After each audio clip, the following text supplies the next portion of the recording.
আলহামদুলিল্লাহ ওয়াসসালাতু ওয়াসসালামু আলা রাসূলিল্লাহ।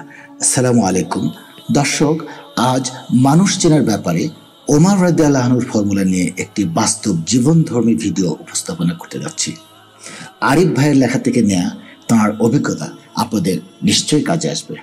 মানুষ চেনার ব্যাপারে ওমর রাদিয়াল্লাহু আনহুর বেশ চমৎকার একটি ঘটনা আছে। এক লোক এসে ওমর রাদিয়াল্লাহু আনহুর কাছে নিজের ব্যাপারে বলতে লাগলো। তখন ওমর রাদিয়াল্লাহু আনহু বললেন, আমি তোমাকে চিনি না, আমি তোমাকে না চিনলে তোমার কোনো ক্ষতি নেই, যদিও তুমি কি এমন কাউকে আনতে পারো যে তোমাকে চেনে?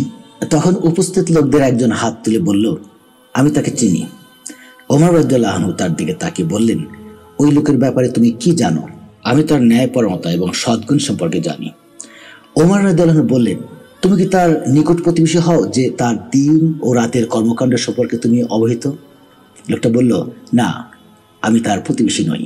তখন ওমর রাদিয়াল্লাহু আনহু বললেন, তাহলে কি তুমি তার সাথে কোনো ব্যবসায়িক কিংবা অর্থনৈতিক সম্পর্কে জড়িয়েছিলে, যার ফলে তুমি তার বিশ্বাসযোগ্যতা সম্পর্কে অবগত? লোকটা বলল, না, তার সাথে এরকম কোনো সম্পর্কে আমি কখনো জড়াইনি। ওমর রাদিয়াল্লাহু আনহু বললেন, কিংবা তুমি কি তার সাথে কোনো সফর করেছো, যার ফলে তুমি তার সৎ চরিত্র সম্পর্কে অবহিত? লোকটা বলল, না, তার সাথে আমি কখনোই সফর করিনি। এবার ওমর রাদিয়াল্লাহু আনহু বললেন, তাহলে তুমি লোকটাকে আসলে চেনোই না। উপরের এই ঘটনা থেকে মানুষ চেনার তিনটে উপায় পাওয়া যায়। 1 নম্বর, প্রতিবেশী হলে; 2 নম্বর, আর্থিক লেনদেন করলে; 3 নম্বর, সফর করলে। জীবনে প্রতিবেশীদের মধ্যে খুব কম মানুষকেই প্র্যাকটিসিং মুসলিম হিসেবে পেয়েছে বলে এই ফর্মুলা কাজে লাগিয়ে মানুষ চেনা হয়ে ওঠেনি কখনো। আর খুব কম মানুষের সাথে জীবনে সফর করেছি। অবশ্য যাদের সঙ্গে টুকটাক করেছি তাদের অধিকাংশকেই খুব সচ্চরিত্রবান হিসেবে পেয়েছি, আলহামদুলিল্লাহ। তবে যে জায়গাটিতে আমি একেবারে হতাশ হয়েছি তা হলো আর্থিক লেনদেনের ক্ষেত্রে। ক্ষুদ্র জীবনে যত জায়গায় আর্থিক লেনদেনে জড়িয়েছি প্রায় সবখানি আমি প্রচুর পরিমাণে হতাশ হয়েছি বলা চলে। অনেক দিন মানা লোককেও দেখেছি অর্থের কাছে পরাজিত হতে। মানুষকে সারা দিন মান আত্মিক বিশুদ্ধতার দাওয়াত দেওয়ার লোকজনকেও পেয়েছি খুব সযত্নে অর্থ ঋষিতে হোঁচট খেতে। অবাক হয়েছি, বিস্মিত হয়েছি, হতবাক হয়েছি। বাইরে থেকে যাদের চেহারা দেখলে মন গলে যায়, যাদের কথা শুনলে অশান্ত মন নিমেষেই শান্ত হয়ে যায়, তাদেরকে যখন এইরূপে দেখি তখন নিজের কাছে নিজেই লজ্জিত হই। জীবনে কখনো মানুষকে কড়া কথা শোনাতে পারিনি।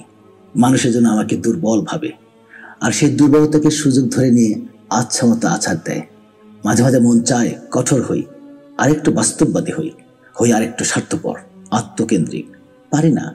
সাথীরা বলে, আপনি নরম সুরে কথা বলেন বলেই মানুষ আপনার সাথে যাচ্ছে তাই করে, আপনি কঠোর হন। কিন্তু কঠোর হওয়া আমার আর হয়ে ওঠে না। ফলে এখন আমি দুর্বল, এখনো আমি নিতান্তই সরল এবং নির্বোধ। তাই জীবনে পরতে পরতে ঠকে যাওয়াই সম্ভবত আমার নিয়তি। আমাদের সোহেল আহসান ভাইয়ের জীবনে এ ধরনের কোনো ঘটনাই ঘটে নাই, আর ঘটে থাকলে তিনি ঘটার আশঙ্কা মাথায় রেখেই তা ঘটিয়েছেন। We know how to get it back. ব্যাপারটা বেশ ইন্টারেস্টিং। একবার এক ভাইয়ের সাথে একেবারে প্রথম সাক্ষাতে তিনি একটা কথা বলেছিলেন। এই কথাটা কতটা বাস্তব, কতটা নির্মম সত্য তা আমি হাড়ে হাড়ে টের পাচ্ছি।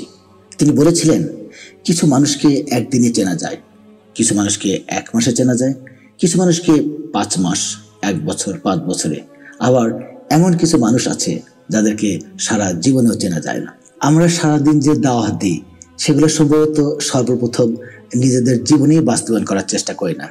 ফলে আমরা হোঁচট খাই টাকার কাছে, অর্থের কাছে, নাম যশ ও খ্যাতির কাছে। কতই না ভালো হতো নিজেদের চেহারাগুলোকে প্রতিদিন একবার করে যদি সততার আয়নায় দেখতে পারতাম।